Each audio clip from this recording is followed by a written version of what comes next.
Breaking news अवां ताईं पहुचाईंदासीं। खैरपुर मां जिथे बड़ी चौक वटि रेंजर्स जी गाड़ी वेझो धमाको थियो आहे। धमाके में रेंजर्स एहलकार समेत 3 ॼणा ज़ख़्मी थिया आहिनि, जिन खे अस्पताल मुंतक़िल कयो वियो आहे।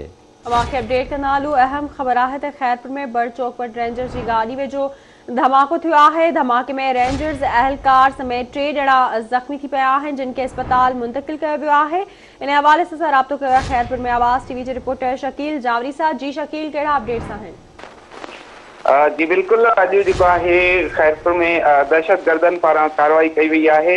अॼु जेको आहे 23 मार्च जे हवाले सां फ्लैग मार्च कयो पियो वञे, जंहिं दौरान जेको आहे दहशतगर्दनि पारां रेंजर्स जी गाॾी खे निशानो बणायो वियो ऐं बम धमाको कयो वियो ऐं धमाके जे नतीजे में जेको आहे हिकु रेंजर्स एहलकार आहे, उन सां गॾु हिकु सैनिटरी वर्कर ऐं हिकु रिक्शा ड्राइवर जेको आहे टोटल 3 ॼणा सख़्तु ज़ख़्मी थी पिया। ज़ख़्मियुनि खे जेको आहे सिविल अस्पताल खैरपुर मुंतक़िल कयो वियो आहे। जॾहिं त धमाके खां बाद में जेको आहे खैरपुर में ख़ौफ़ ऐं हिरास पकिड़िजी वियो आहे।